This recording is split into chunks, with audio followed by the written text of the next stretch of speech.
Okay. And welcome. I'm not sure if it's Shania or Shania.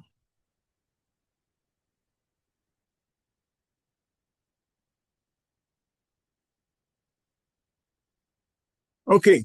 All right. So welcome to a session, information session, capacity building session related to the use of extended disk personal analysis, their interpretation, and also want to um, show you how you can get more from these behavioral assessments with a simple um, tweak using the FinxS platform. All right, so I'm Trevor, and with me is Tessa, who will um, guide me when I go off track. All right, so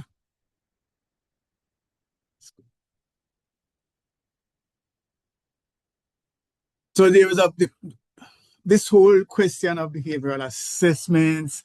By the way, I'm going to cover some ground that you might have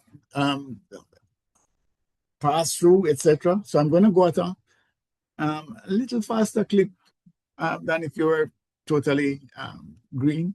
But stop me, please. I don't want to.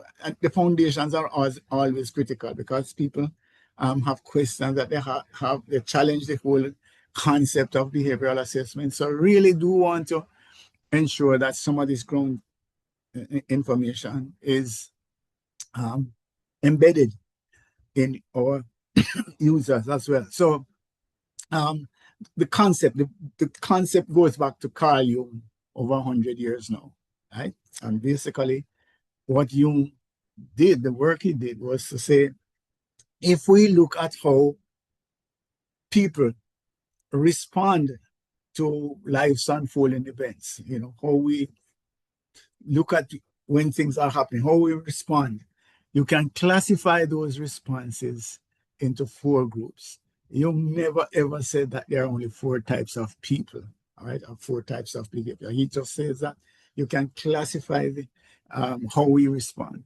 So basically, the approach that I take is that we have these bags of tools for toolkits that we use to respond when things happen.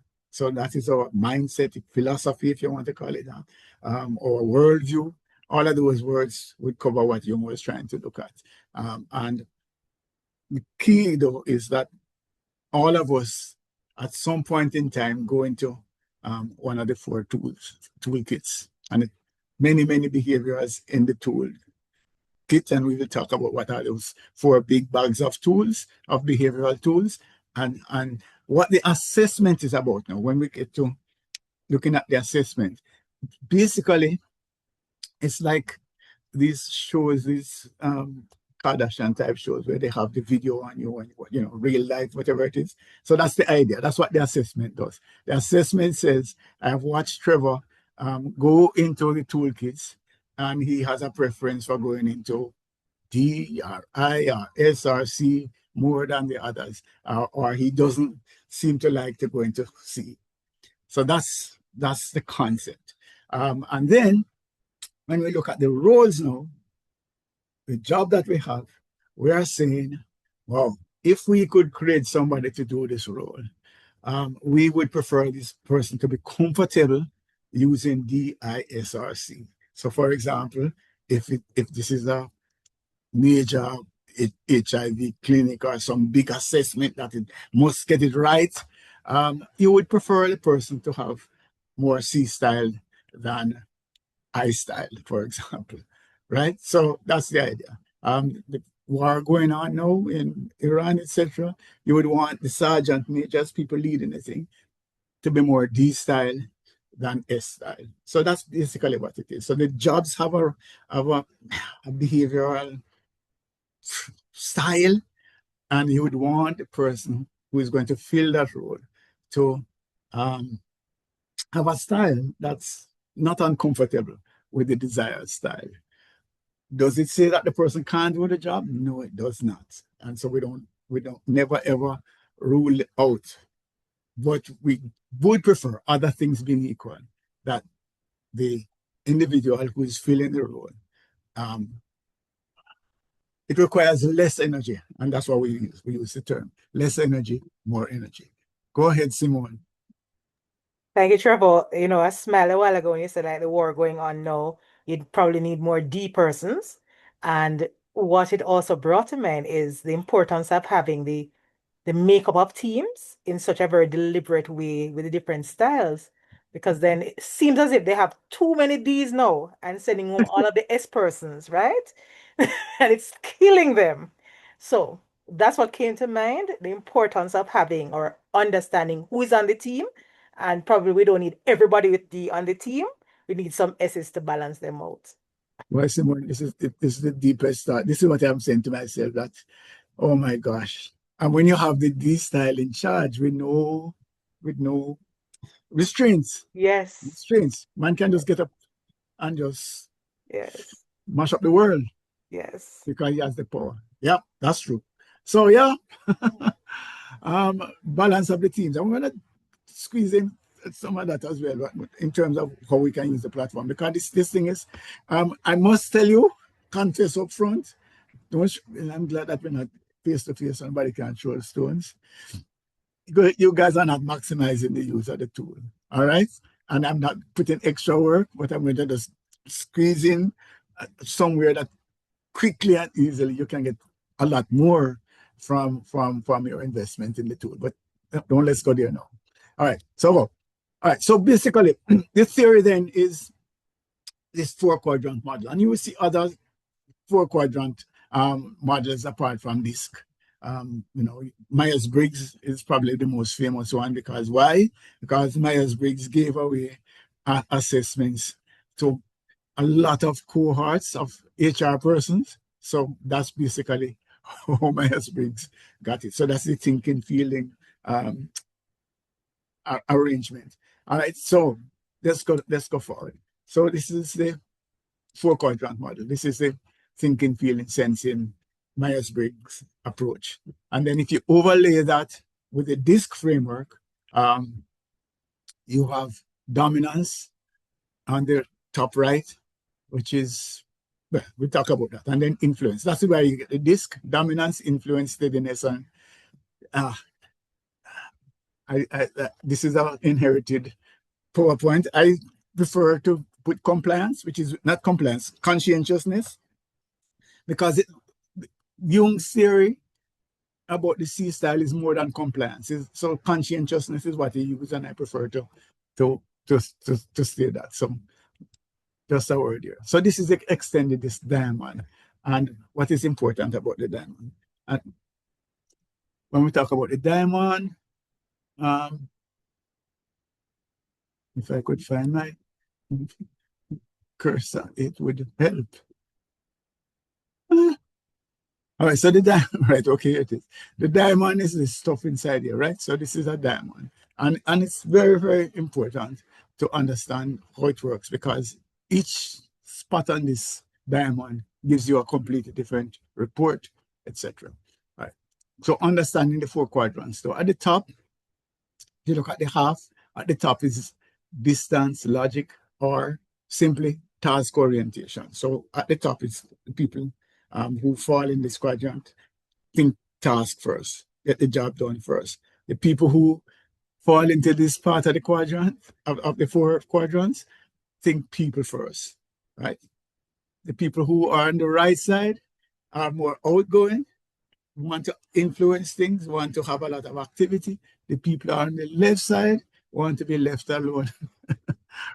They are more reserved, want standards, want to hold people accountable, etc. So that's basically, if you look at it this way, top is logic, task, bottom, people, right, outgoing, etc. So when we come now to the outgoing people orientation, that's your I style, your influence.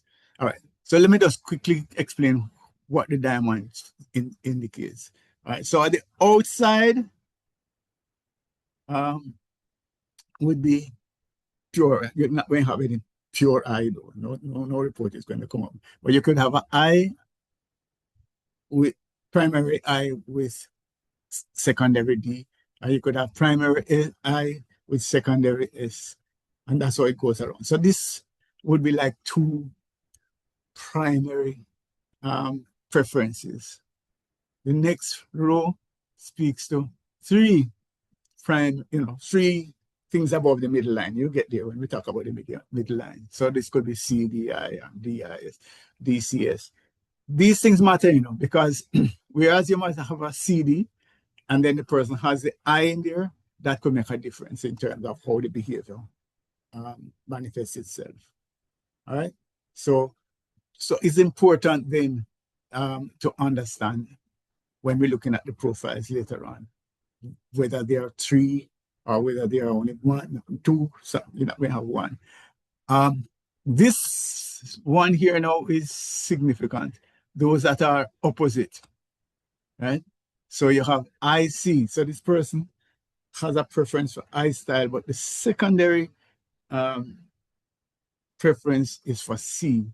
So if you understand the disk framework, I and C are like oil and water, usually. So when that is in one person, it's a unique blend. And the same thing with the SD and the DS, etc. All right. So that's it. So that's how you can understand it, is that different layers coming in give you a different report. All right, can move on. You're going to get this report.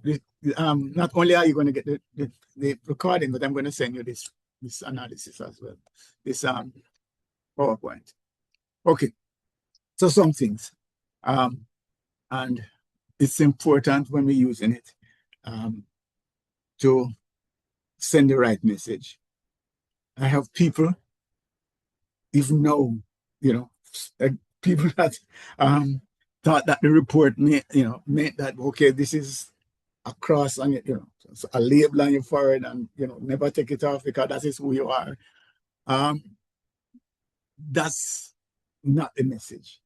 The message is that we took a photo of you, or ran some videos of you at a particular point in time, in a particular context, and at that point in time, and in that context, you had these preferences. If we had taken the video of you in another context or at another time, you might have had different preferences. It's important to be clear about it. And it's important also when people are going to take the assessment that you make that clear to them, that you want them to set aside time where they are not interrupted, because distractions can, in fact, tweak the secondary profile, the profile 2, right? So profile 1, sorry, right, the one on the left. It can change how that manifests itself. So it's important to have the person sit down, make sure that time is available, tell them to allocate, ask them to allocate 15 minutes. They really should do the assessment in 7 to 10 minutes. If they have the questionnaire, which we are doing, then they need to add another 20 minutes, 15 minutes, etc. But the system will time out as well. If somebody's doing answer, 2 questions and then go into something else and come back, they might find the system logging out. So it's clear they need to put aside the time and they need to focus on the environment. Why is that important? I could do an assessment at work where I am very conscientious, quiet, I don't talk to anybody, and this is who I am at work. But when I step through my gate, I'm a different person, whatever. So it's important to put context in there, because if I'm doing the assessment and I'm thinking about myself at work with one question and I'm thinking about myself at home, it's confusion. So context is important. The other thing is, it does not classify us into good or bad or better or worse, etc. It doesn't also deal with our intellect, etc. All it talks about is how you would prefer to behave. I like to link it to, like, your choice of clothes. Yes, I'm in a red shirt now. If we were on camera, I'd probably be in my purple shirt, it doesn't make me different. It's just a choice. And that's how we're looking at behaviors. So a critical thing again to look at is we're not talking about our personalities, we're talking about the behavior. And the behavior is a part of your personality, but it's not the whole. The personality includes a whole heap of things, gender, culture, all sorts of other things that the behavior doesn't necessarily cover. So the behavior is something that you can change just so. Just like how you can change a blouse or change a shirt, you can actually change your behavior like that. So that's what we are looking at, is the behavior in a particular context, not personality. Personality is a much wider thing, much harder to change. All right. So should you then just turn down the person because you're looking for somebody's C style and this person is coming up total I? Recommendation? No. Have this course, look at the other areas, look at other things, other factors, but it shouldn't be a total disclaimer. So let's be real now. I'm saying that officially, I'm saying that, but I'm also saying to you, would you, suppose you are right-handed, would you like to get a job where your right hand is tied behind your back and you have to force to use only your left hand? Anybody would prefer to have that option? They could be paying you well. No? But would you like that? This is a test case to find out if I'm alone. I'm alone here. Hello? No, Yes? no, I Melissa, would you would not. like that job? No, I would not like that. Okay. All right. So that basically is what we probably will be doing. If somebody has to be high C and they come with I, and you like them, you like how they, give, phone and so you employ them, they're going to probably spend a lot of time at work struggling because they have to double check things. They have to make sure that they don't make mistakes. They have to focus. And the natural instinct is really to more top level, variety, etc. They can't just sit down and think about this one thing. One of my first jobs out of school was to work with the government in the audit department. What my job was, there the parish council had some huge books where they, at the time they were writing things in. And my thing was to double check the accuracy of the numbers. So I would sit with a calculator and run back through to make sure that all of the numbers were right. That was my job for about, I don't know, 3-4 months. After about 2 weeks, when I have not found one error, what do you think a young man or the school would be doing after that? Okay. Honesty. But right, but that's what happens when you put persons in roles that are really difficult. It takes more energy for them to do, right? But at the same time, we are saying don't just rule them out. All right, balance. Okay, all right. So, what is it? Less pontification and more questioning, right? So we're not looking at the thing as like we have done some big DNA and it's perfect. We want to ask some more questions. The report suggests so and so. Can you talk to me about that? Explain a little bit more, or can we discuss? So that's it. It's more questions. That's what it is. It's supposed to give you tools to ask questions. All right, let me move forward then quickly. All right, so no right and wrong answers, no classification of bad or good, and it's not telling you whether people are better or worse. Okay, and I will cover this whole thing of the 10 minutes and context already. Okay. And I'm not going to do the critical enforcement because these people are right, strong people already. Okay, so here are the profiles. In the Caribbean, we call them graphs, extended disk out of Finland. Speaks to them as profiles. So basically, that's it. And the other confusion that we will have for the rest of our lives is that the profiles, we're deciding which one is 2 and which one is 1. So the one on the right is 2 and the one on the left is profile 1. And the one on the right is your natural style and the one on the left is the perceived need to adjust. Let me deal with this perceived need to adjust right up front. Because somebody is going to say, is it saying that I must try to be like this? No. The perceived need to adjust, nobody knows when it happened. It could be something that happened early in life where you went to a lecture or a teacher told you something, or you read a book or whatever.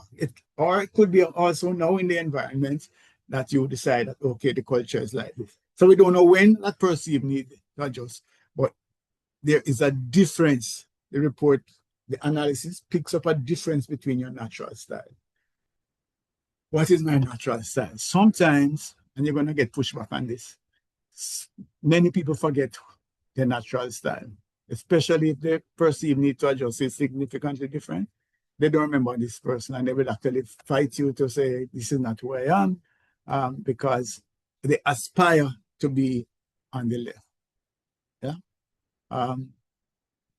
Big famous case with some high profile, one of the big accounting firms, where one of the partners had a big problem with that, is that his natural style was in the C quadrant, right? But his perceived need to adjust was way out in the D quadrant. And he was giving me a hard time in terms of saying, no, this report is not. But his colleagues actually knew it. So that he wanted to feel as if he was decisive, would make quick decisions. And the report was suggesting, no, you're a guy that wants a lot more information before you decide. You know, you are somebody that would be caught up in the paralysis of analysis, you know. So that's what it is. So that we have a challenge that sometimes aspiration will force. I'm telling you some of this because sometimes you might get pushback on the reports. You know, if you're doing it only for recruitment, you will never see those persons. But if you do it for your team building and so on, which you should be doing, then people will question some of your leadership development. All right, so that's the natural style is there. It doesn't change easily unless something significant happens in your career or in your life, you know, marriage, divorce, migrate, whatever. So that's it. And then the left side is, I say, the perceived need to adjust. All right, so we're going to start to understand them a little bit more.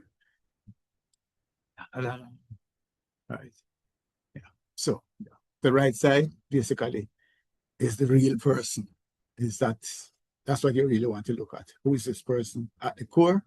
And the left side is more like, how are they seeing life? How are they interpreting the existing circumstances? And what is the winning strategy? No. I don't like this speech thing. Everybody with me still? I hope we're not. Yes, yes. I hope we're not following TikTok while I'm trying to cover some ground here. All right. So let's go a little further into understanding this stuff. All right. So the graphs, the profiles, let me move forward. If the part of the graph thing is up into the upper zone, what it means is that at no point in answering the questions, we should talk a little bit about that quickly. The assessment, how the assessment works. It's actually 24 sets of 4 options. And one of the differences with extended disk is that the options that are there within, you know, those 24 options, it's a phrase, actually 2 phrases. Yes? All right. I started doing disc with actually a book, paper, whatever it is, a booklet that you do. And so there was a single word. And a lot of the disc assessments that we have now have a single word, you know, when you're choosing what is most like you, what is least like you. So you have 4 words, just words that you can choose. And I've seen it. I watch people hack the system if you want, or you know. So there was a guy, for example, in a workshop where it's so clear that he was I style, and yet still when he's doing his report, it's coming out completely different because he's just saying, I don't want the company to think that I'm my style, and he just chooses dominance or steady, you know. That's it. The difference with extended is that you have phrases, and it's difficult. One of them that comes is argumentative, speaks out. That's one choice. But I don't want people to think that I'm argumentative, but I don't want to also, I want them to also understand that I will speak up. So that's one choice. So that's where it is. So you have 96 then options like that, right? And each of the 24 sets have a D, a I, a S, and a C. All right. It's not easy to hack the system because guess what? You might actually choose a D in the first quadrant, first set of the 24, and maybe at number 4, you choose the option where the D is the least like you. And so the algorithm picks up all of that. And that's where the challenge is. Okay. We'll come back to that eventually. But so if you see some of the, I can call them graphs, graphs coming up in the top up here, it means that at no point through the 96 did the person choose anything that wasn't like, you know, let us say it was in I. At no choice did they choose something that was anti-I, right?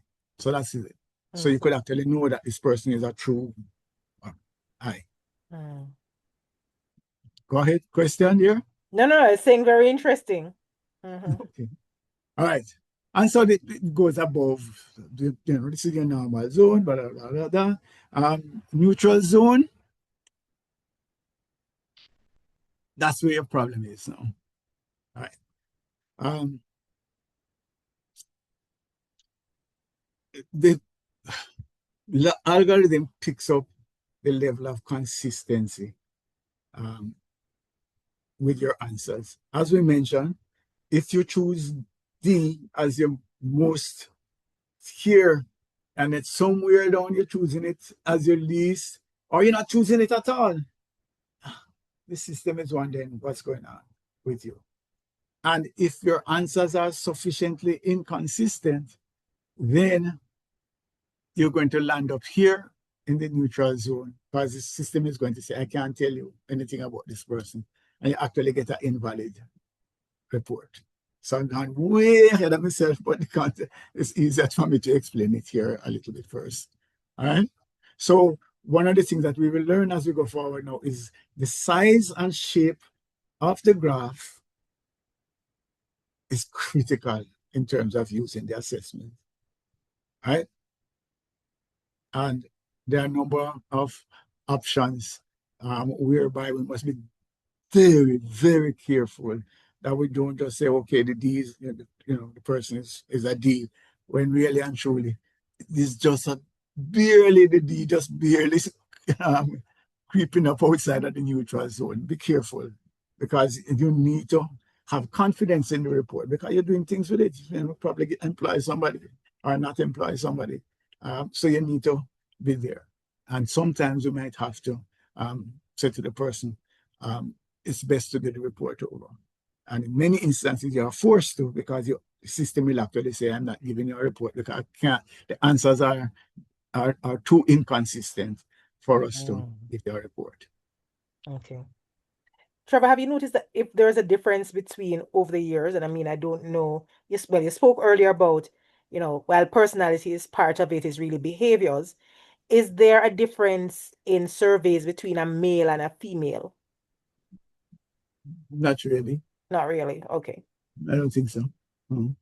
You have D-style females and Mhm. S-style males. Yes. No, Okay. no, no, no. The difference, what we're talking about is over time, the person might have a different sense of a winning strategy. All right, put it this way. All right, if well, let me use the same examples we use all the time. If you are seeking a guidance counselor at Immaculate or Holy Childhood, you have a picture in your mind as the kind of personality that we're looking at, the kind of behavior style. Yes? Right. Yes? Yes. Picture right? Mm-hmm. Oh, you don't know that school? These are all female schools, eh? All female, right? Sorry, I was going to try and pull up my Trini map. Sorry, yeah. All female school. Yes? Nice young ladies to be groomed and brought, whatever it is. Okay. So now we're looking for a sergeant major in the heat of battle in Lebanon. Is the same kind of person we're looking at? Oh no. No? No, no. Uh-uh. Okay. All right. So that's basically um, what it is that um, different roads. It's the same thing. If I want to go on a flight um, across, going into Europe, whatever it is, I would prefer a pilot who would still follow. There's a protocol. Do this, check this, whatever it is. I would prefer a pilot. I don't want a guy who's there saying, "Man, I've been doing this for 20 years. I can just do this thing. I don't have to follow the protocol. I know what to do." No, I don't. I want the guy who still will follow it.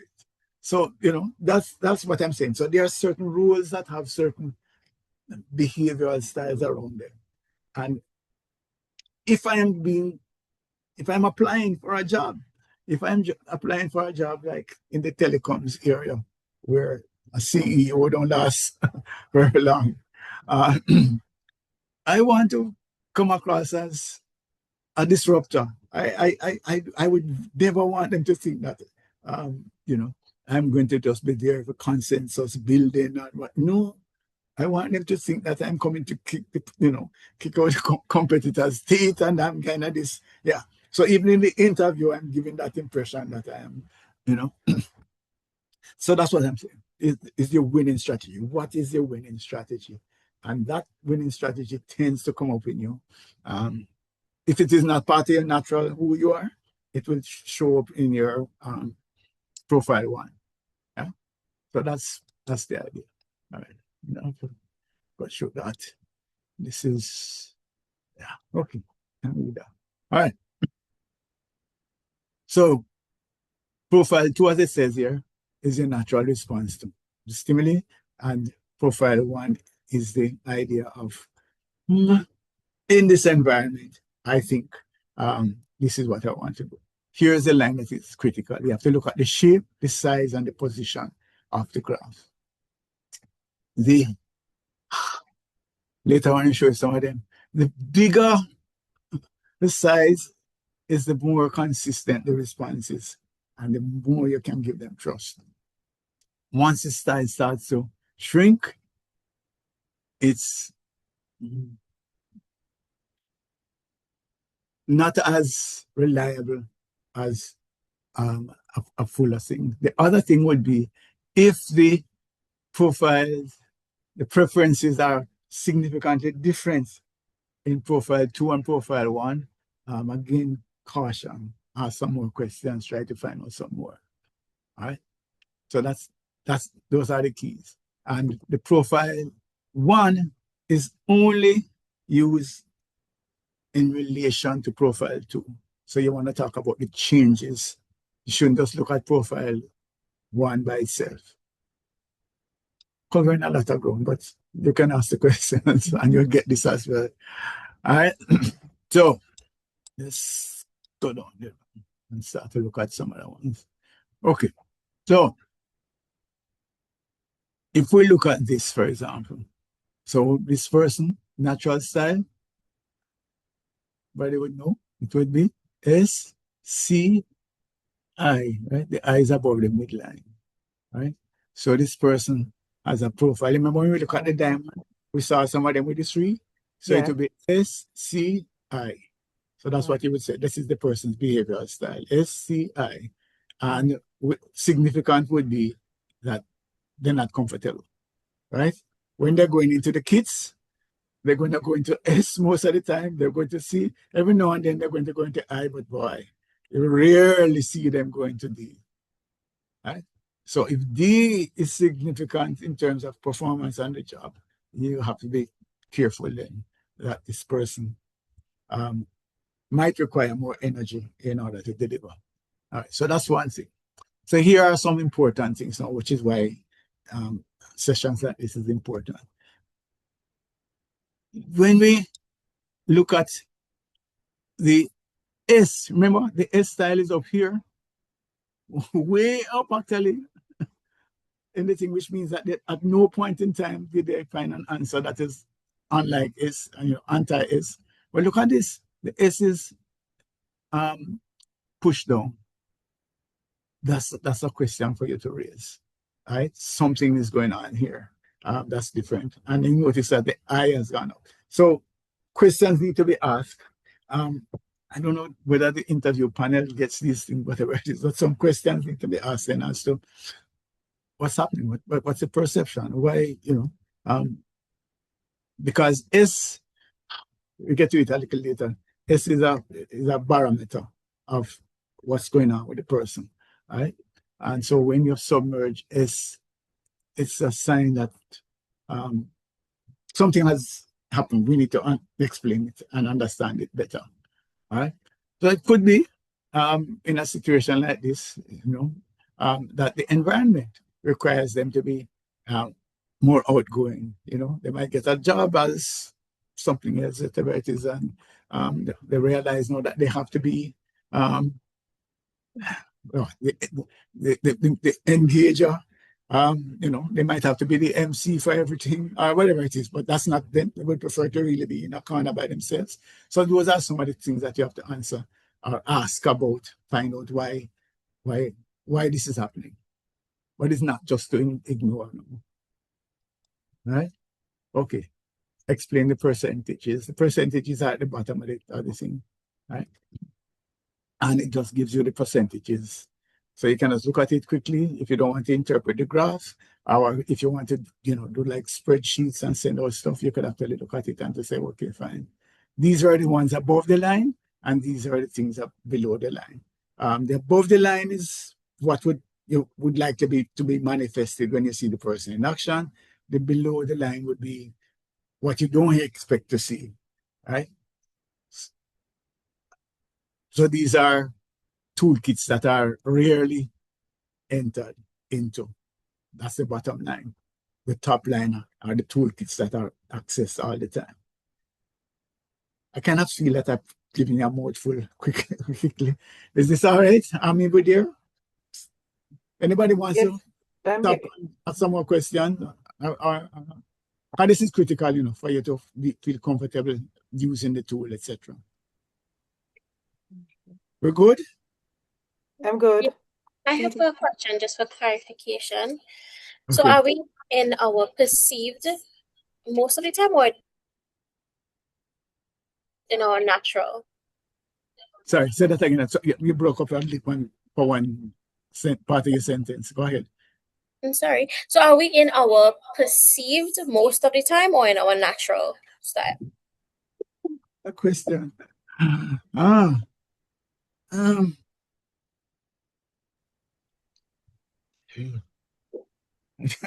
have a difficulty answering it because it depends. It is really the answer to that. It depends. Yeah. In many instances, we have people with whose natural style are also they perceive need to adjust. So there's no change. Right? So those persons are there. If the difference is significant, then the person might be more consciously thinking of the perceived, and And your colleagues, people who see them, will actually tell you that's who they are, because that's the more manifested thing. But here is a challenge with that question. Is that the mega question after that? And so it's hard to decide. All right. So let us say that Mary, right, is given a job as a CEO, have to make some quick decisions. And some of those decisions are, oh, she would really love, because her style is really naturally C style, where she wants the data. I want the information. I want to be clear and examine the data and then make the decision. But she don't have that option. Yeah, she does not have that option, because sometimes the decision just has to be made. And so people are amazed, she actually just makes the decisions. And people will say, my, Mary is so decisive. Wow, etc. But what is happening to Mary is that while she's making those decisions, every part of her is, and then having made it, she retraces her steps if she's going to keep her sanity, and she goes back and she double checks now to say, okay, let me see over time if I'm making the right decision. Let me see when new data comes in, if the decision that I made was right. So that is how she kind of keep her sanity, is by she make the decision because she now has to make it, but she doesn't let go of her natural C style, which is, I need to have the evidence. That explains it. So yes, she might be apparently living in the perceived, but only partially, because she has not given up her natural. That makes sense to you, Melissa? Have I confused you further? No, it makes sense. So it will be situational, that she can adjust, but she will still return to her natural to satisfy how she usually does things. Yeah. For people who do this and actually have their assessment and understand what's happening to them, what happens is that at work, they go through what is required, so that might, be the more perceived. But when they go home and take off their shoes, then they go back to who they are. And that's how they can keep going and don't get burnt out, etc. That's why the value of the assessment is there as well. It's not just for the recruitment and the person come. It can also help the individual to be able to understand what's happening to them and put them in a place where they can function more effectively. So I know I'm going to make decision, or I know that I have to go and stand before this audience and make a fool of myself. I'm going to do it, but afterwards, I don't want to even see anybody. I'm just going to go home and crash and knock off myself. That's the value. Hope that So helps. Go ahead. yes, I did. Thank you. So when you have two graphs that's totally different, or reading something different, what kind of questions do you ask to see how they would show up, I'm guessing, in a workplace, or what their style is like amongst or any work environment? Are you just asking those questions curated to that to see what they show up as? No, well, you're going to do the questionnaire, and you're Okay. going to see the report. And ideally, in an ideal situation, you should have the behavioral profile of the job as well, right? So let us say that somebody comes and presents. Let's use an example, that somebody comes more DI than CS, and the role is a CS role. You're going to ask questions about their jobs. They worked before somewhere, or if they're just coming out of school. You want to ask questions related to the extent to which the person is comfortable in CS environments, or with handling CS tasks. So that's why you want to understand, right? Which is why, by the way, that CSI, that questionnaire that you ask at the end, is also important. Though the questionnaire, I know right now we're doing it, that is just a standard, but you could actually tweak it to identify things that are aligned with the role. So you want to ask the person, cite a situation in which you be manifested CS type behaviors. Yes. So that's what that is about. It's just trying to see how the person would respond to a scenario that manifested what it is that they're going to be doing in the job, rather than just doing the assessment alone and just assume. Make sense? That makes sense. Thank you.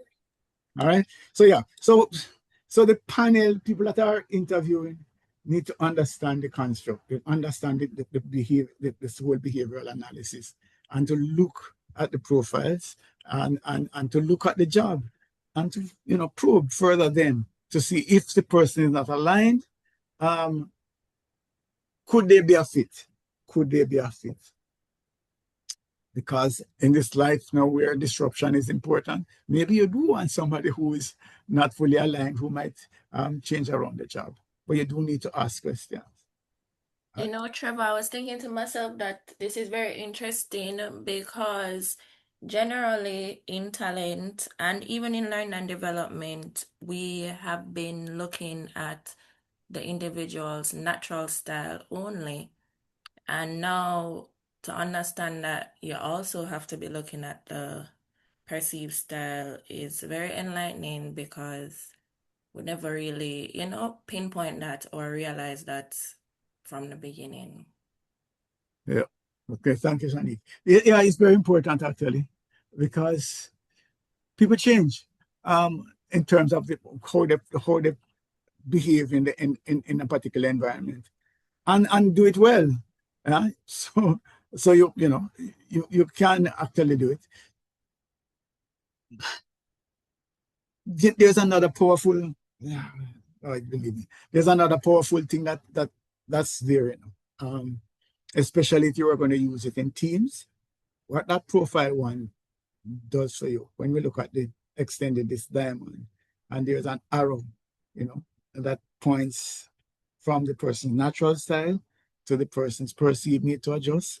If you did a team and you looked at where the team arrows were pointing, you could fire the team map and just look at that alone and just put it up, and then the team could go. You would understand so much about the team and what's going on. Because suppose the arrows, let us say I wanted greater compliance and following rules, etc., like what the public sector want. Now everybody must make sure that the procurement, everything.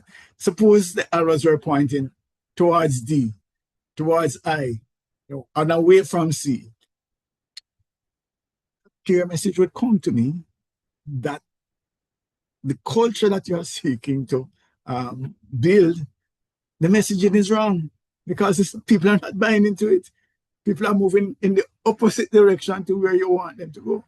And so it helps with those kinds of things. And we need to re-message. We need to find out what's happening, why people are not buying to where we want to go.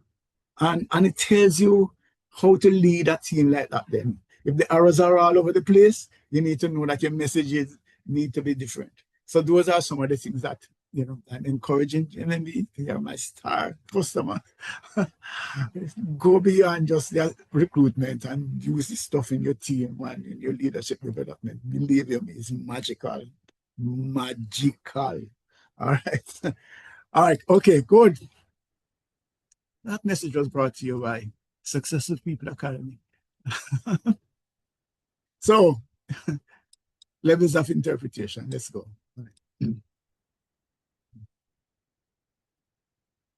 Yeah, let me just put them. Oops, gone too far.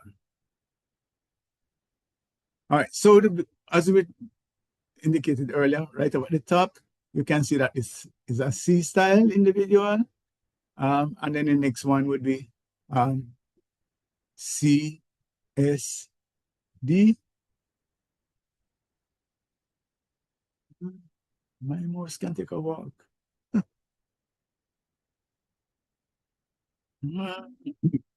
Right. So C, and then the S and the D. And the numbers at the bottom, you can see 45% C, 30% S, 25% D. And there is a strong reluctance to use I. Yeah. So that's basically what they have. All right. So this 6 type kind of a higher level approach where you can actually look at a profile and get some sense of what it is saying. Right. So DI tends to be the outgoing selling. If you want somebody to business development, sales, that sort of thing. So that's where you get it from. So you have the idea of the ship that is more D and I. That's your disruptor. That is your innovator. Etc. Where you have D and C, that's now your the engineer. That's the I suppose the kind of Elon Musk kind of person, right? That's what that is. What you want. You want the drive, but you also want the concrete systems, logic, attention to detail. That's it. And what this is about is really, as I say, is to have in your head some kind of a sense of what these profiles are suggesting when you see them. So this is just a quick fix. And then when you have DS, that's the planner mode where I want to go fast. Somebody mentioned that we need to put some S's in the team so that it can stabilize them. That's the idea. Yeah, let's make it happen. You say, okay, fine. But are we considering this stakeholders here? And are we saying, yeah, let's go back over it again to make sure that we are on the same page. Yeah, I can't wait, man. Let's make it up. Right. So that's what the I plan is about. It is that dynamic between 100% and speed, 100 miles per hour, and come, let us get some consensus around this. And the I follow is CS, which is okay, fine. I'm here. I'm not going to rock the boat. I'm going to comply, support, move forward. I participate. Whatever. Come on. I'm in it. Count me in. New, I'm there. You want a volunteer? I'm there. Come on. I'm ready. Okay. And then I explain now. This is the difficult one where here's a message that needs to be communicated. Complex something, and you need to understand it first, and then put it in nice, compelling language that people can digest it. So that's the idea. Yeah. What's the value of this? Just to give you a sense of some of the underpinnings. What are we looking for? How this helps us to, when we're defining a role, what are we looking at? Are we looking at more a sell or a follow? Are we looking at more a create or a participate? Are we looking at more a plan or, what it is? All right. Nice to have. Okay. All right. Book club. Tough road here now. Okay. Very, very tough road. So we have some special cases that appear on the surface to be all right, but they're not. All right. So tight profiles. I mentioned that to you, that once the graphs start to shrink, the less reliable are the less consistent would be the answers. Right? But we have some other ones apart from tight profile, and we're just going to go through them. And please, whatever it is you're doing now, stop and pay attention, because this is important. You don't really want to use them. All right, so this is one of them. And remember, as users have extended this, or any behavioral assessment that you're doing, you're not there as some psychologists or psychiatrists that pointing out that this is a problem that you have. That's not it. It's, all we have here is an assessment that invites us to ask some questions. Be careful how we pontificate. All right. All right. So this is eyes on the right side, profile 2, natural style, ID. All right. And then when looking up here, we could just walk away and it's ID. So what's the deal, right? Problem is that the profile 1 is almost tight. As we can see, it's almost within the neutral zone. Just peeking out. And this one is, I suppose you might see more of this than any other, especially because if somebody's coming into the job, I'm going to be doing an assessment. I'm not sure what the GMMB culture would be. Let me try and see if I can change some of my answers so that, I might fit. And then some of that might come up in your profile 1. That's there. But also the job description, if the person's actually in the role already, if they have special, several bosses, whatever, they're not sure about their responsibility. So this is quite possible, especially if you're doing it for recruitment. Later on, if you're actually doing it in leadership development or in team building, etc., no, this needs to be probed. You need to find out, ask some more questions as to why should there be uncertainty? Is there, is the KPIs not clear? What is it?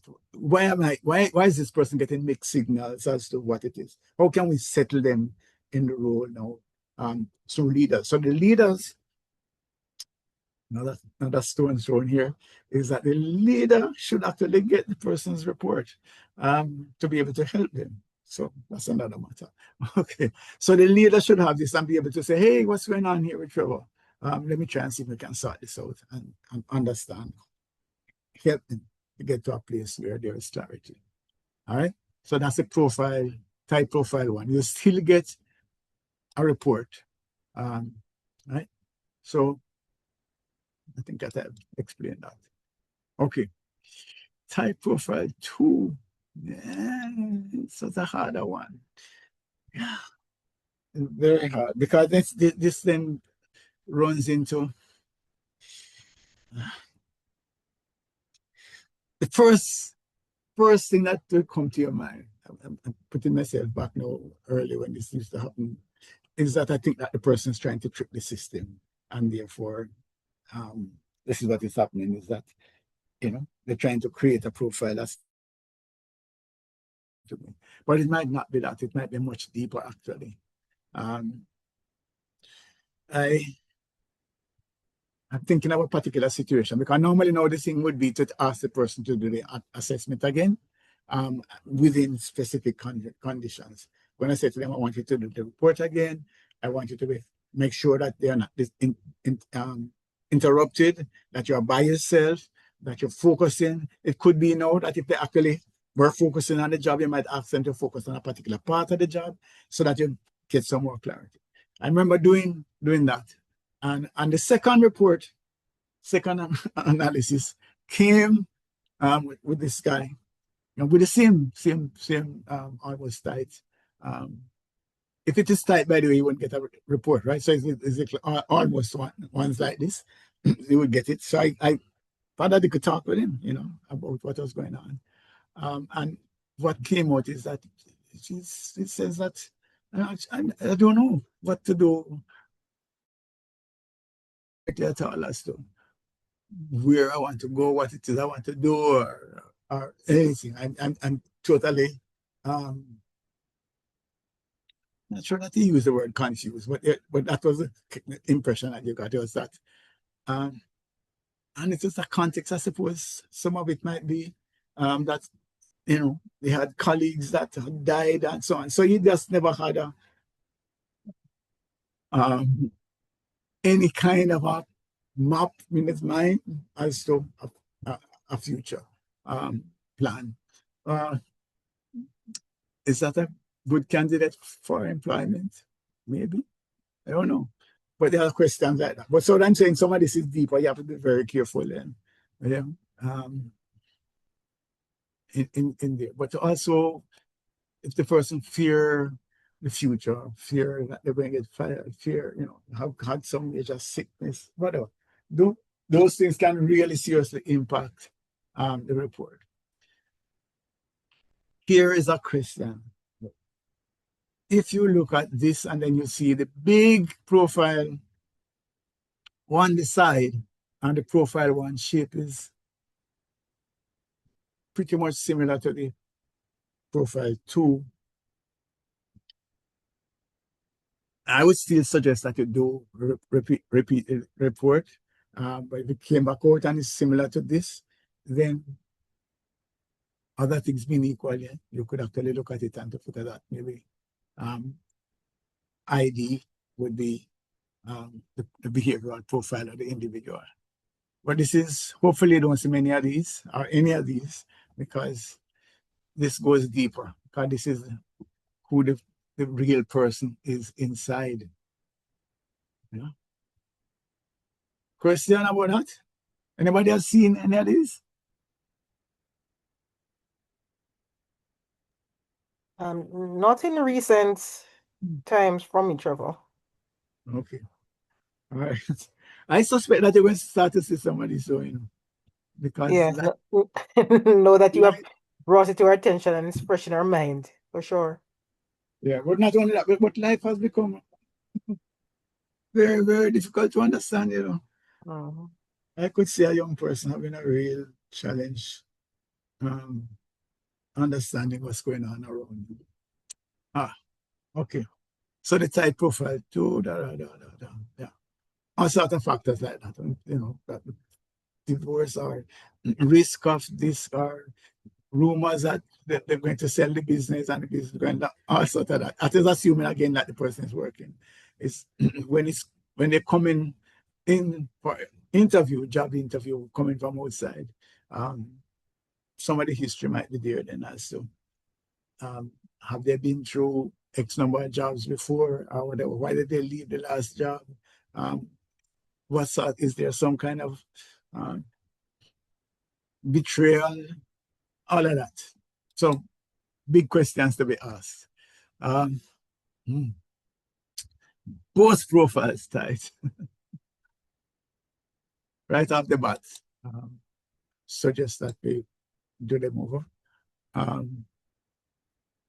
Especially in this case where they're not even similar. So that's it again. It's a kind of either the person is playing around or really and truly they really don't understand. They don't know what's going on. They have no clue.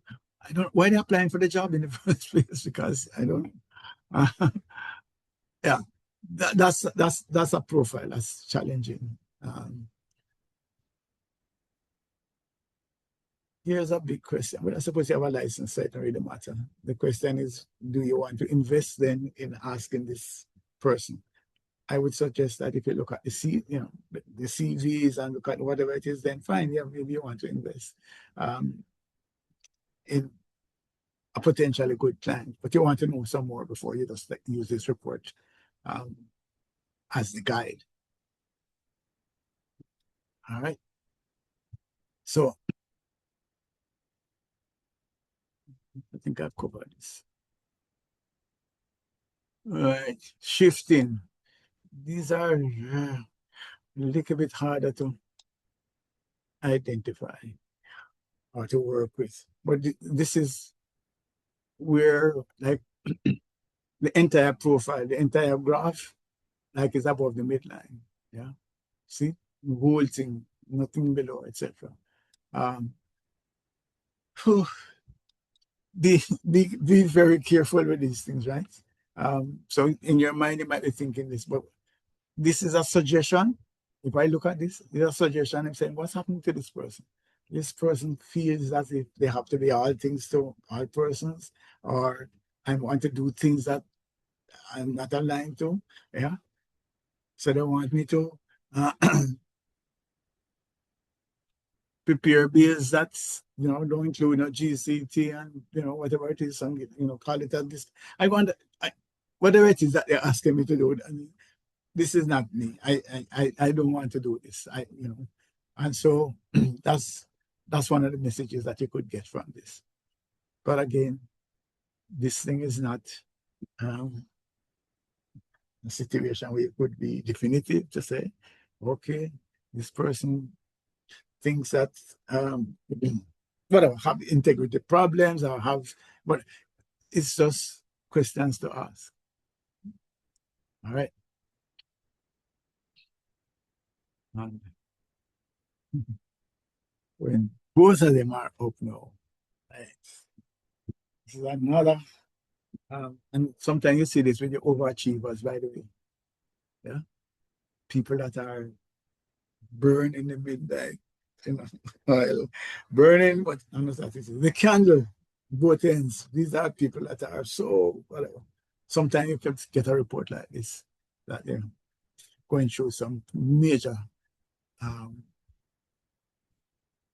stress, this need to succeed, need to accomplish, need to achieve all sorts of things. So there's a lot of pressure. That's basically what this is suggesting. Again, a sophisticated interview panel could try to tease out what's going on behind the scenes. What's the backstory? All right. Can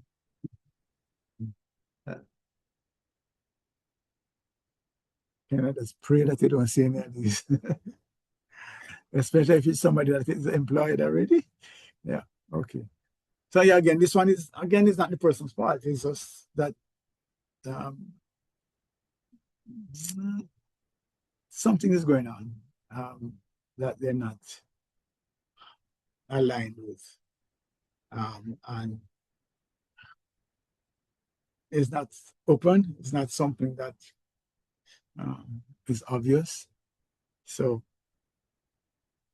I prefer to be in the shadows. I prefer to,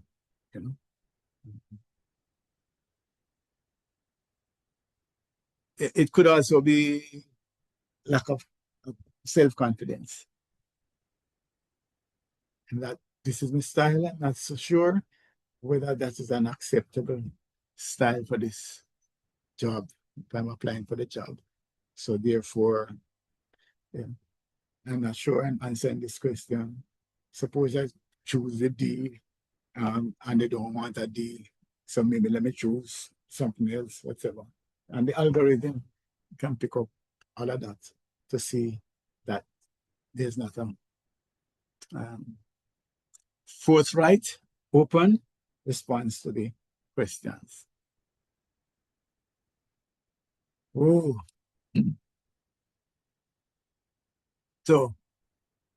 So here we go. The descending profiles reflect problems relating to them. For example, self-confidence, right? That's one of the things that there. Right? In extreme cases, person may have problems with self-motivation or understanding, right or wrong, not problems. When the whole profile falls below the middle line, may indicate moral problems. So, as it says down here, do not interpret. Interpretation of the undershift in profile 1, it goes beyond now what the tool can do. If you want to do a repeat, but it's not really for us to sort of go into this, because there are issues here that might require the help of a professional. And I don't think that any of us should take up that role on our heads. It's not behavioral assessment. All right. Here's a tricky one. I've actually seen a couple of these in my time where it's the obvious reverse. You can see that? That is the mirror. So where S is the highest here, it's the lowest here. And where I is the lowest is here. So it's a complete opposite. If it is a full mirror profile, the system will say we can't give a report. So you really need to. But if it's close, you should ask them to do it there. basically, it's, the two profiles are actual opposites. Okay, so bring give you this stuff to read. Here's an interesting one, and I need for you to understand stress in a different way. This is not putting anybody on a coach and and trying to ask them questions and trying to help them. It just means as a area of discomfort. That's what S is about.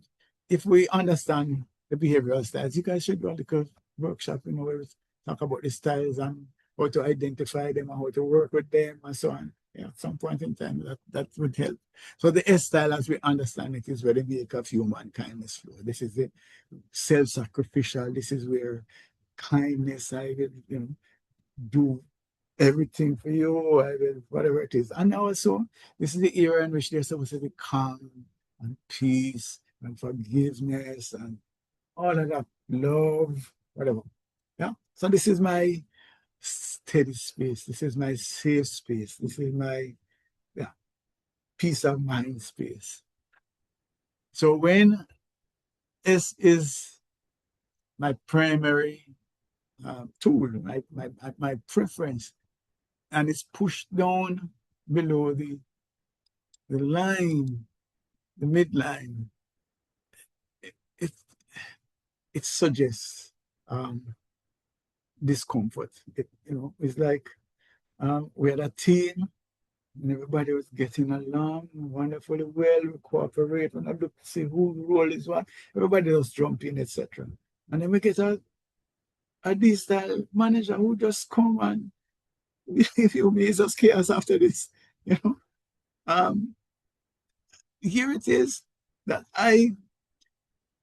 all of us are professional, we do our job well, etc. So normally when I finish my thing, if I see some role, that someone me to do, I will just go and do it. I will just go on, whatever it is. And here's this manager and that comes and just says, Trevor, the next time you're stepping out of your lane, make sure you ask me before, whatever. And I'm saying, wow, all right, fine. So, by the way, this is an actual case, right? So, this is actually one of my earliest victories in terms of working with a team. And so, in my style, I step back, and I just wait. Then I do my job and finish, etc. And guess what? This consultant comes in, and my manager tells the consultant that this one is lazy. This one is lazy. Why am I lazy? Because I'm waiting. You're not finished my job. And you say I mustn't go and do some work without permission. So I wait for the permission. This is actual real stuff, right? So the lady just turned the world upside down. And there was a C-style person who was writing reports. All sort of, this was export, is an export-led thing. So the person would actually write, almost want to write the dog that sniffed the container. Not as bad as that. But it was so detailed. And the manager was saying, why are you wasting time writing all of this information? I just want to know, did the container go? What's the value? You're wasting time. So chaos. So that's what happened now. And that if you did a profile after that, you would see the S-style persons like this, where they are saying, all right, brother, you don't know. I'm going to try to manifest the behaviors that these style individual wants or whatever. But I am sharpening up my resume because I don't know what's going to happen. Those are some of the things that you can learn. But I'm not saying to make the assumptions, ask the questions. Remember, ask the questions. Do not pontificate. All right. So that's one of the things that I want to look out for. If you see someone with the S submerged, maybe again, how do we equip the interview panel or the persons who are doing it to have that sense, just ask a little bit more, probe a little bit further. Yeah. Those basically are the special cases. So Remember now, if you get a tight profile too, you're not going to get a report. So sometimes it come back and say invalid report. What is the politics around the invalid report? People don't like that, by the way, because they want something wrong with them, or the report is, saying something. So they don't like that. Because I'm a normal person, why would I have an invalid report? So, and there's a little script. I think just I would share it with you, whatever that we normally just say something like, from time to time, the system, the answers in the system are not sufficiently consistent, but for the system to produce a report, kindly redo the analysis, and here is the link. I'm just going, but I make a big thing out of it because it's not really a big thing. And in that one, you also want to make sure that the focus, that one, make sure that you have allocated the time, make sure that you're not distracted, make sure that people not always show, no man, Trevor, that's you are choose this one. No, that's not the way. Right? You really want to just do it by yourself, within a specific time frame, and focus on yourself in the job, not outside of the job or for the role that you're applying for. That's important, right? So that they can redo it. So those are the ones that you won't get it. But if they're almost tight, some of the things that we talked about earlier now, or almost overshift or almost mirror, then be cautious. Be cautious. All right, go ahead. Sorry. Thanks, Simon. All right. I need to do something. What, any questions on this, by the way?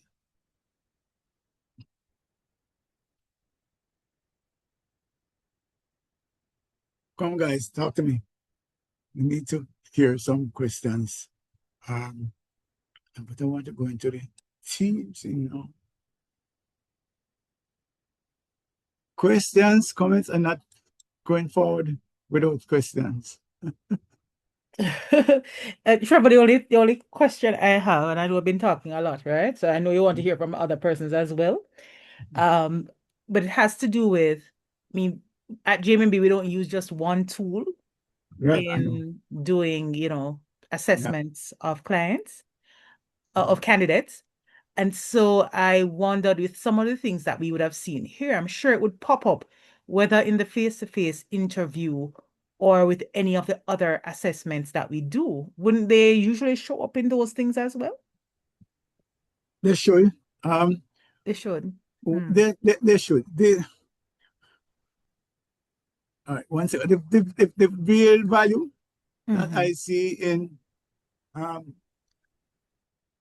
the disc is the ease of understanding and of relating it. And so over time, for example, I've tried to match it with different reports, and I could see how they can sync together. I will show out. I don't have some actual. Is Talent Plus you use, right? Yes. Is it? Right. If you have some, you can do some redacted thing. I'm willing to work with the team and look at some analyses to together and give you some insights as to how to do a better sync or to get more from the sync. Yeah. I don't have and I don't want to use the theoretical ones. I would prefer if you have an actual, and you can take out the names definitely, and we look at the analysis, look at the talent plus, look at the disc, and then see how what it is that we're learning from the disc would enhance what you're doing. Okay. Will you promise to take me up on that? I'm gonna see what we have in that we can build as case studies for sure. I have to push you, because I want you to get full value. Yeah. Good. All right. Thank you. Trini Fossey, you're very quiet. Melissa? We're still here. You come and blow down Jamaica and then Oh, wow. No. You won't talk to me. No. I was talking, team. Do you have any questions? No questions. We're good for now. All right, let me go here. There's a I need to reduce underuse of a critical tool that you have, and that is your the FinxS platform, right? I know they're using it to set up the assessment. You set up the assessments come back, etc. But you're not, as my understanding is, you're not doing much beyond that. All right. So quick at the top, I'm just showing you. So it has, in addition to that reporting, it has the full database, right, of everything that you can. And there's this thing called the FinxS Playground. All right. So what I've done here is that I've picked out I think it's about seven persons or whatever it is. All right.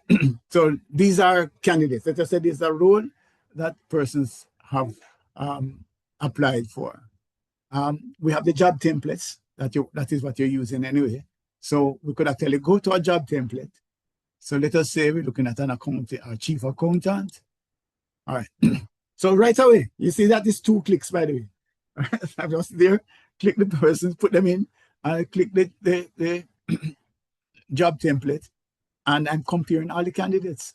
And it tells me, in terms of the match percentage, that Amy is this one, 55, whatever it is. This close one, this is in terms of the match percentage. But then it goes beyond that, because what we need to look at then are the specific competencies and how the people match up. And so it tells you that line by line, competence by competence, how the 7 candidates line up, which is a good fit, which is not a good fit, etc. And you could actually just print this and send it along with the report so that you have the comparative analysis of the candidates so that interviewers can actually see. So instead of having to look at the individuals page by page, whatever it is, they can't compare, but you can actually compare here. You can go beyond that if you wanted to, where they could get access to this and don't have to have a lot of people. They could actually just put the candidates in there and then do all of the analysis, right? So they could actually look at the graphics. Okay, sorry, here we go. So you could see the profiles, all of the profiles together. Anything you can compare right here, right? You're sending it electronically, so you're sending the PDF, but actually the interview panel could actually use this to compare and behavioral competencies. So let us say there's a close, different candidates are really so close and you have a difficulty making. You can actually go into any one of the areas. You can wonder, are they entrepreneurial? You can click on any competence. Sorry, yeah, there we go. And you compare the 7 candidates. Also for use now, again, for promotion, you could want to see, could this person become a supervisor? So you want to look at maybe their people management things, and you could compare some incumbents with that. Yeah. So that's a suggestion. That's a world is easy to do, as you can see, it's user friendly, but it opens up a different perspective where you can actually compare. You can actually see people who are employed already and to see how you can actually advance their career. Leadership development is there, all of that, right? Trevor, Go ahead. how do we go and add the names that you have like on the right side? Okay, go back again, sorry. Go back to under the database. Then you click on the database. The names are there, and then you just select them. Okay, thank you. So you just select them, and then you go, and you can do the FinxS Playground. Okay. All right. Yeah. It's magical, believe me, man. It's unique among all of the behavioral assessments, where you can actually do active work in terms of looking at an individual, looking at a group of individuals. So you can also do the team, you could do team maps, do all of it, to see how the teams line up. All right. Right. So,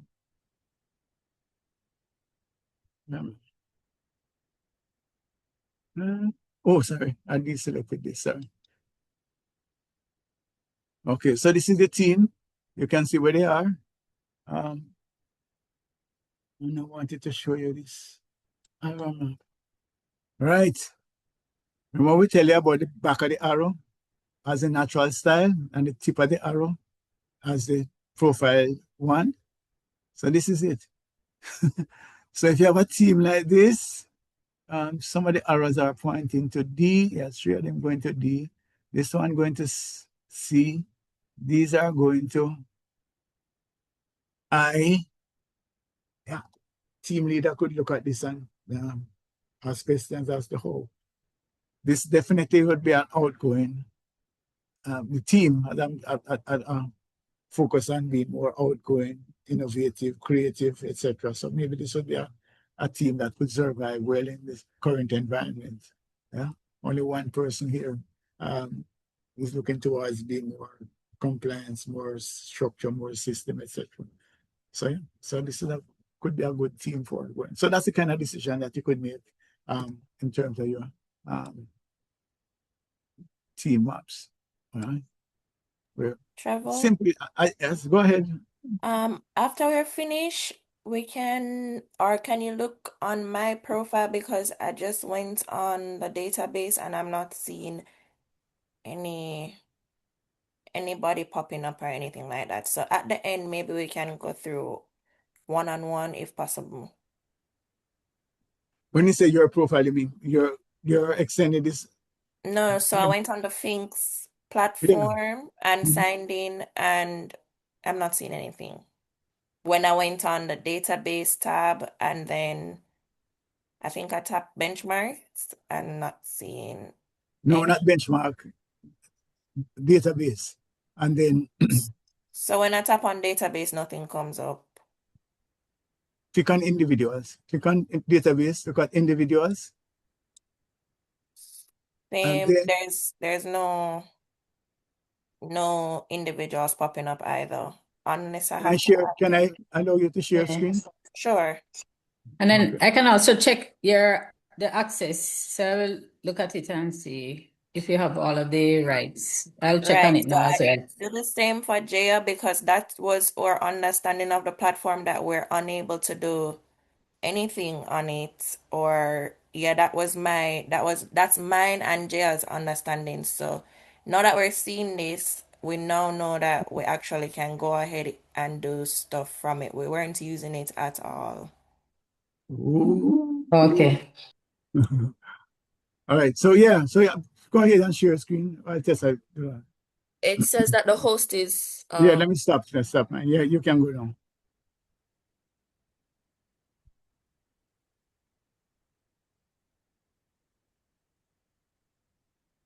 You seeing my screen now? Yeah.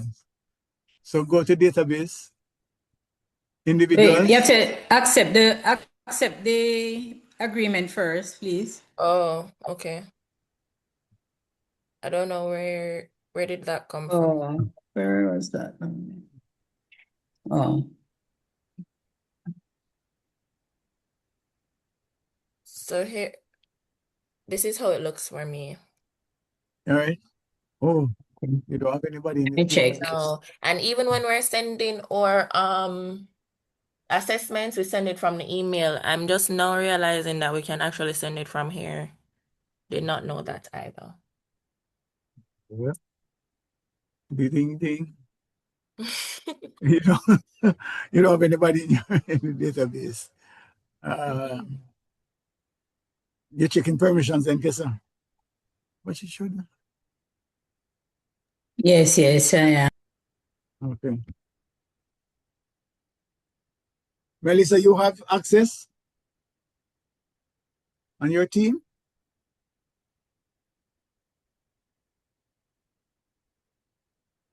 No, that would be I don't have access right now to the platform, and Desireen would. Who? Desireen? Yeah, only Desireen has? Okay. She has access to it, yeah. But she will watch the video, so she will see. All right, okay. All right.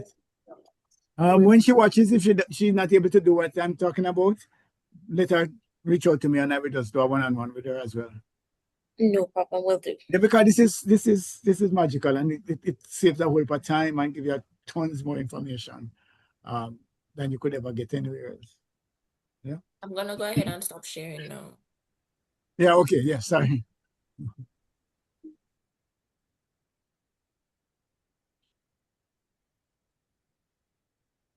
Hmm.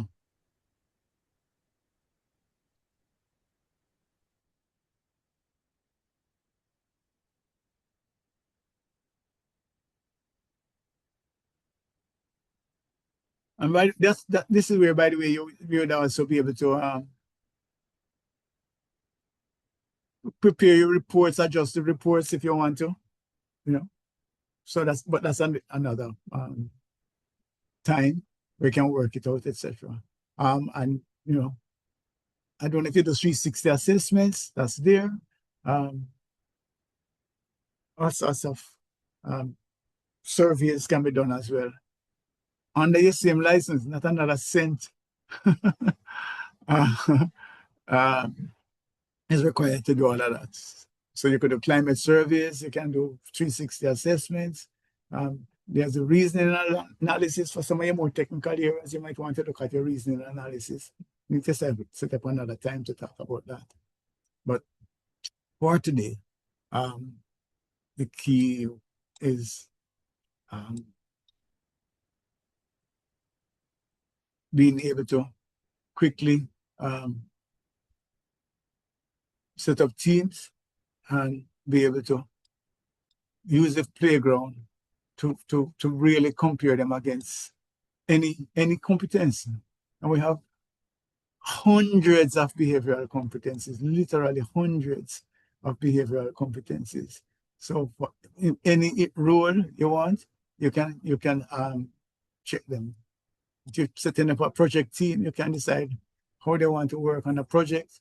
You can actually see which one is a good fit, etc. Any competence, you can just do that. And this is it. So we have a little meeting and we just pull up the playground and the people who are in the meeting, we don't have to type up anything, we have to send any work or reports. We just actually click and the person can say, okay, fine. I will take Amy, you know, for that particular role and go and then start to check out Amy's background, which may be some of the stuff you could get from the Talent Plus then. That's where I want to go. So, having rambled for a while now, I'm going to pause and ask questions now as to how can it be you, what it is that you want, any question at all. Over to you as to how to get best value from what it is that you're doing. Or anything that they wanted for me to go back and clarify.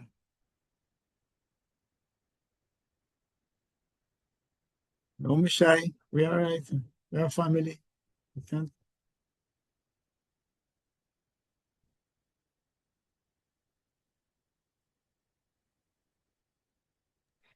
I have a request for my team. Currently, when the reports are sent, it's sent to me, Jaya, and someone named Sion. Sion is no longer on our team, so we can probably remove, well, we can remove her name. Okay. All right. So You can Tessa can add do that. Simone. Oh, Simone is not in it. Okay, I'll do that. So Tessa can set that up with all the full permissions so that you can do everything. Thank you. Thanks. Okay. Come on. I have a request for JMB. Both of you. You might want to look at the reports again.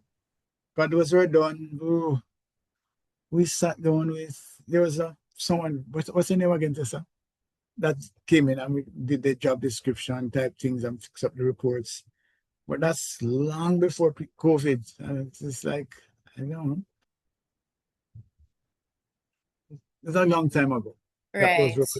I was thinking that also So we need because to, yeah, lots of the jobs are not matched to a report style or report. Yeah, report like the serve or the customer service or the people management and the others. We don't, we haven't inserted all the rules that is here in it or even matched some of them. As you said, it was before COVID. So a lot of things have changed.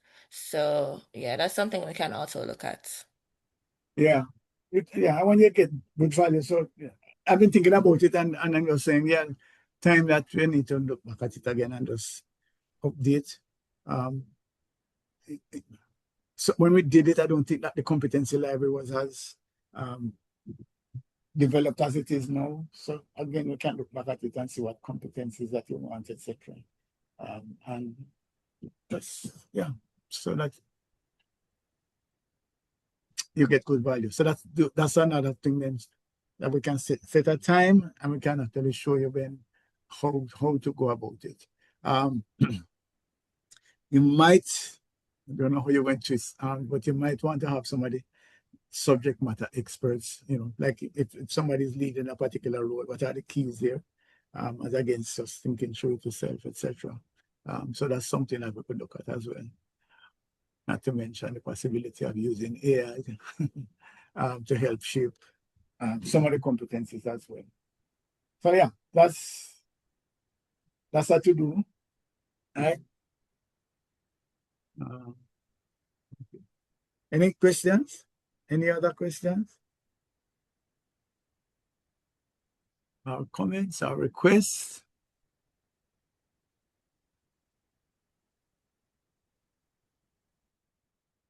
All right. None here. This was very good. It was quite a refresher and quite clear, certainly on the sections that I was unclear on before. So I really appreciate this and the time that you have taken so far to go through this with us. We're good as well. Thank you so much. We will touch base with you regarding the site. Okay, cool. All right. Okay.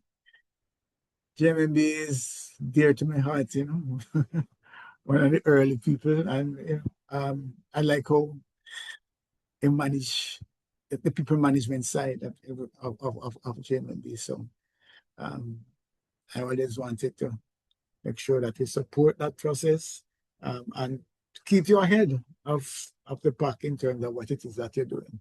So I've long wanted to have you actually maximize the use of the platform, the playground, because this is advanced stuff in terms of what it is that you can do and how quickly you can get the information and make decisions out of it. So thank you. And I will be in touch certainly with Jamaica in terms of some of the things that we talk about, adding, removing, and definitely looking at the job descriptions, the template side, see how we can get that organized. And Desireen, I will hear from Desireen. Desireen is a proactive person, so I will be able to make that happen. So thanks. Thank you too, Trevor. Thank you, Well, Trevor. And thanks, Tessa. thank you so Thank you, much. Tessa. Thank All you. right. Go and finish the last piece of each one. Bye. All right. Bye. Bye-bye. Take care. Bye. Bye.